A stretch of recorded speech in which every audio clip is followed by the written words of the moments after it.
اب جو بھی قرضہ لے گا یا لیتا رہے گا وہ اسی قرضوں کو واپس کرنے میں لگے گا، اور قرض بمائے سود۔ ہمیں تو افسوس یہ بات ہے کہ ہماری دنیا میں کوئی ہمدرد نہیں ہے، ہم سے سود کے ساتھ قرضے وصول کرتے ہیں۔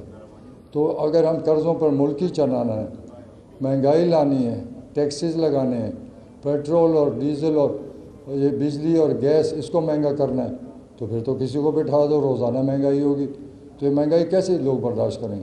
کل وزیر اعظم نے کہا ہے کہ اور تیار ہو جاؤ اور مہنگائی آئی ہے۔ تو اگر یہ آئے اس لیے تھے کہ انہوں نے مہنگائی لانی تھی، تو پھر ہمارے خلاف پروپیگنڈا کیوں گیا؟ ہماری حکومت کو کیوں ختم کیا گیا؟ کیونکہ یہ تو صاف نظر آ رہا تھا کہ یہ لوگ اس ملک میں 35 سال تجربہ کر چکے ہیں، ان کی تجربوں کی وجہ سے آج ملک بے روزگار ہو چکا ہے، ان کی وجہ سے ملک قرضدار ہو چکا ہے، آج ملک میں بدامنی ہے، انصاف نہیں ہے، تو انہوں نے سارا نظام بگاڑ کے رکھا ہوا ہے۔ تو ہمارا تو یہی جد و جہد ہے، عمران خان کی جد و جہد ہے کہ ہم نے اس ملک میں لوگوں کو آواز دینی، لوگوں کو بتانا ہے کہ آپ کا حق ہے کہ آپ سوال کریں، آپ کا حق ہے کہ ان چوروں کو پوچھیں کہ اگر آپ آئے تھے تو آپ نے اس ملک کو کیا دیا؟ ہمیں صرف قرضوں میں ڈبویا ہوا ہے، مہنگائی کے مارے لوگ سارا ملک تباہ ہو رہا ہے، تو کب تک یہ برداشت ہوگا؟ تو میری نظر میں یہ چیزیں جو آج ہو رہی ہیں یہ برداشت سے باہر ہے۔ تو اس سلسلے میں جو جدوجہد ہو رہی ہے، جو جیل بروں تحریک ہے، وہ اس لیے کہ ایک تو مہنگائی ہے، لیکن دوسرا مسئلہ ہم نے اسمبلیوں سے 10 مہینے پہلے استعفیٰ دیا، ہمارے استعفے انہوں نے منظور نہیں کیے۔ جب ہم نے کہا کہ ہم واپس جاتے ہیں اور اپوزیشن لیڈر اپنا بناتے ہیں، انہوں نے الیکشنز کا اعلان کر دیا جو بالکل آئین کے مطابق نہیں، انہوں کو 10 مہینے پہلے استعفے منظور کرنے تھے۔ پھر انہوں نے کہا کہ آپ صوبائی اسمبلیاں ختم کریں تو ہم بھی قومی ختم کر دیں گے، لیکن ہم تو اپنی زبان پہ قائم رہیں، صوبائی اسمبلیاں ہم نے ختم کی، لیکن یہ وہیں پیچھے رہ گئے۔ اب مسئلہ یہ ہے کہ آئین کی خلاف ورزی جا رہی ہے، کیونکہ آئین کہتا ہے کہ 90 دن کے اندر الیکشن ہوں گے، اس میں سوال ہے ہی کوئی نہیں۔ اب یہ کبھی ایک میٹنگ کر رہے ہیں الیکشن کمیشن، کبھی کسی کو خط لکھتا ہے، گورنر کچھ اور کہتا ہے، تو یہ الیکشن سے بھی بھاگ رہے ہیں۔ تو یہ ہمارا قانونی حق ہے، آئین میں ہمیں اجازت دی ہے کہ 90 دن میں الیکشن ہوں گے، تو جب یہ الیکشن نہیں کریں گے تو اس کا مطلب ہے آئین توڑنا چاہتے ہیں۔ جب آئین ٹوٹے گا تو پھر تو جنگل کا قانون ہو جائے گا، پھر اس ملک میں کیا رہ جائے گا؟ تو ہم ان کو کہتے ہیں کہ آپ آئین سے نہ چھیڑیں، یہ آئین بڑی مشکل سے پاکستان میں بنا، اور اگر اس کو چھیڑیں گے تو اس ملک میں افراتفری پھیل جائے گی۔ تو میں تو یہ کہتا ہوں کہ جس ملک میں اکانومی تباہی کی طرف جا رہی ہو، سیاست میں ہلچل ہو، ملک میں پریشانی ہو، مہنگائی ہو، تو ملک کیسے چل سکتا ہے؟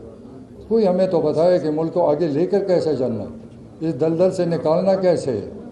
یہ صرف آئے اپنا وقت پاس کرنے کے لیے۔ انہوں نے کہا تھا ہم قانون سازی کریں گے، ہم اچھی قانون سازی کریں گے۔ قانون سازی کیا ہوئی؟ سب کو پتہ ہے کس لیے آئے تھے۔ انہوں نے قانون پاس کیا اور احتساب کو ختم کر دیا، اپنے سارے کیسز ختم کر دی، اپنے جو چوری کے الزامات تھے یا کیسز تھے وہ سب بری ہو گئے، عدالتوں سے بری ہو۔ تو یہ آئے اس لیے تھے، یہ اس لیے نہیں آئے تھے کہ پاکستان کے لیے کام کریں۔ اگر پاکستان کے لیے کام کرنا ہوتا تو 35 سال کا نتیجہ ہمارے سامنے۔ یہ آئے تھے اپنا احتساب ختم کرنے کے لیے، یہ کامیاب ہو گئے اور ملک کو ڈبو دیا۔ آج جو ملک کا حال ہے، ہمارے پاس ڈالر کی کمی ہے، اب سب کو پتہ ہے کہ ان کا تو ساری جائیدادیں ڈالر باہر دنیا میں پڑی ہے۔ اگر ڈالر مہنگا ہوتا ہے تو ان کو فائدہ ہی فائدہ، اور پاکستان کے لوگ ڈوبتے جاتے ہیں۔ تو سوال یہ ہے کہ انہوں نے آگے کیوں نہیں بڑھنا؟ میری کئی میٹنگز ہوئی، میں ہمیشہ ان سے بات کرتا رہا کہ آئیں الیکشن کریں، جس کے ساتھ اکثریت ہے ملک کو چلائے۔ تو ان کا صاف جواب ہے کہ آپ جیت رہے ہیں۔ تو میں نے اکثر یہی کہا کہ ملک کے لیے کریں، جیت اللہ کو پتہ ہے کون جیتا ہے کون ہارتا ہے، لیکن اس ملک کی خاطر یہ اپنا الیکشن کرائیں۔ تو یہ نہ الیکشن کرانا چاہتے ہیں، نہ یہ ملک کو ٹھیک کر سکتے ہیں۔ تو ہم عمران خان کا یہ میسیج ہے عوام کو کہ آپ نکلیں، ان چوروں اور لٹیروں کے خلاف نکلیں تاکہ ملک ترقی کر سکے اور ایماندار لوگ اس ملک پہ حکمرانی کریں۔ کیونکہ مجھے تو افسوس کے ساتھ کہنا پڑتا ہے کہ مجھے تو آگے اندھیرا نظر آ رہا ہے، مجھے اس ملک میں کوئی خوشحالی نظر نہیں آ رہی، اس ملک میں تباہی نظر آ رہی، اور جب تک یہ لوگ بیٹھیں گے نہ دنیا اعتماد کرے گی نہ عوام اعتماد کرے، ان کا تو نظر آ رہا ہے۔ مجھے اس ملک میں کوئی خوشحالی نظر نہیں آ رہی، اس ملک میں تباہی نظر آ رہی، اور جب تک یہ لوگ بیٹھیں گے نہ دنیا اعتماد کرے گی نہ عوام اعتماد کرے. ان کا تو عوام کے پاس جانے شکل ہی نہیں دکھا سکتے، یہ تو باہر جا نہیں سکتے. تو ان کو پتہ ہے کہ اگر ہم الیکشن کریں گے ان کا صفایا ہو جائے گا. تو میں ان کو ابھی بھی کہتا ہوں عقل کے ناخن لیں، یہ ملک ہم سب کا ہے، اس ملک کو آگے چلانا ہے، اور اس ملک میں ہمارا ایک ہی ڈیمانڈ ہے کہ الیکشن کراؤ. ہم تو کچھ اور نہیں مانگتے، ہم کہتے ہیں صاف شفاف الیکشن کرائیں تاکہ ملک آگے چلے، لیکن یہ اس کے لیے تیار نہیں ہے کیونکہ ان کا اپنا ذاتی مفاد کا ایجنڈا ہے. شکریہ. بسم اللہ الرحمن الرحیم. ایک منٹ، ایک تو یہ بات آپ کے سامنے رکھنی ہے کہ جب یہ الیکشن کے ہیلے بہانے ڈھونڈ رہے ہیں تو مارچ میں تو یہ الیکشن کرانے کو تیار ہے بائی الیکشن، لیکن اپریل میں صوبائی اسمبلیز کے جنرل الیکشن کے لیے تیار نہیں ہے. یہ جو حالات کی بات کرتے تو ان کو میں یاد دلاؤں کہ 2013 میں 2008 سے 13 میں بہت زیادہ حالات خراب تھے، لیکن جیسے ہی الیکشن ہو گئے، خٹک صاحب موجود ہیں، چیف منسٹر بن گئے، اسی صوبے میں حالات بہتری کی طرف گئے اور امن آ گیا. اب سوال یہ ہے کہ ان کے پاس جو ایکسکیوزز ہے وہ بھی غلط ہے.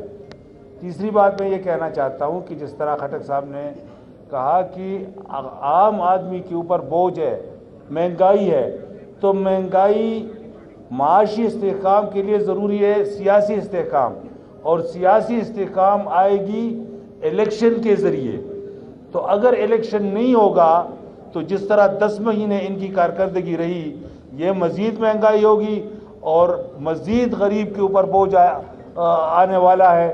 تو غریب کے ساتھ یکجہتی کے لیے ہم ایک پرامن طریقے سے، یہ ہمارا پرامن احتجاج ہے، ہم جیل جانا چاہتے ہیں، اور اس کا مقصد یہ ہے کہ جب عام آدمی بھی جیل جانا چاہتا ہے تو ان لوگوں کو پتہ ہو، امپورٹڈ حکومت کو پتہ ہو کہ حالات کتنی سنگین ہیں. اگر اپنے حق کے اصول کے لیے کوئی جیل جانا چاہیں، یہ مجھے ابھی شوکت صاحب بتا رہے تھے کہ یہ 1876 سے 5 دفعہ ہوا ہے اور 5 دفعہ کامیاب ہو گیا ہے جیل برو تقریر، کیونکہ یہ آخری حربہ ہوتا ہے. ایک بار خٹک صاحب ان کو پتہ ہو کہ ہم نے کوئی توڑ پھوڑ نہیں کرنی، ہم نے آئین کو ہاتھ بھی لینا، ہم نے پرامن طور پر جانا ہے اور اپنا احتجاج ریکارڈ کرانا ہے.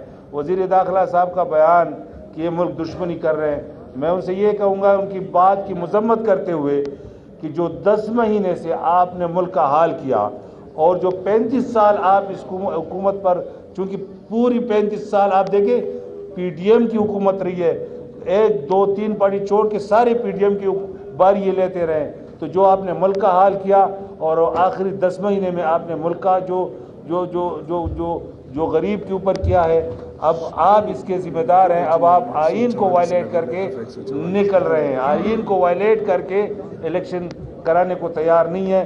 تو آج کا احتجاج لیڈرشپ، ورکر اور عام لوگوں کا جیل جانے کا یہ ایک آخری حربہ ہو سکتا ہے، اور یہ ہم پیسفلی اپنا پروٹیسٹ ریکارڈ کرنا چاہتے ہیں. صرف مجھے آج خوشی اس بات پہ ہے کہ سپریم کورٹ نے سموٹو لیا ہوا ہے، اور سپریم کورٹ کی یہ رسپانسبلٹی ہے کہ وہ کنسٹیٹیوشن کو پروٹیکٹ کرے، اور ہم اس کو اپریشیٹ کرتے ہیں، اور ہم امید رکھتے ہیں کہ اس وقت ملک پہ جو سیاسی ایک بونچال ہے اور عدم استحکام ہے تو سپریم کورٹ اپنا کردار ادا کرے گی.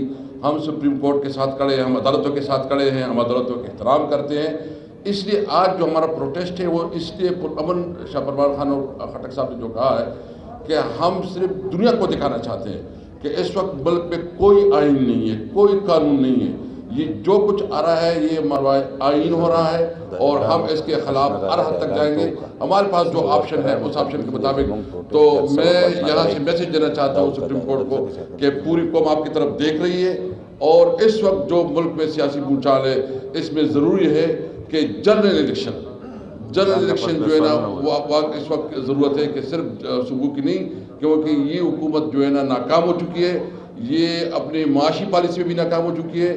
اس لیے جو ابھی آئی ایم ایف کی بنیاد پہ 170 نئے ٹیکسز لگائے ہیں، اس کے جو غریب عوام پہ اثرات ہوں گے، اس کی ضرورت یہ ہے کہ عوام نئے مینڈیٹ کی طرف جائے اور عوام سے پوچھا جائے.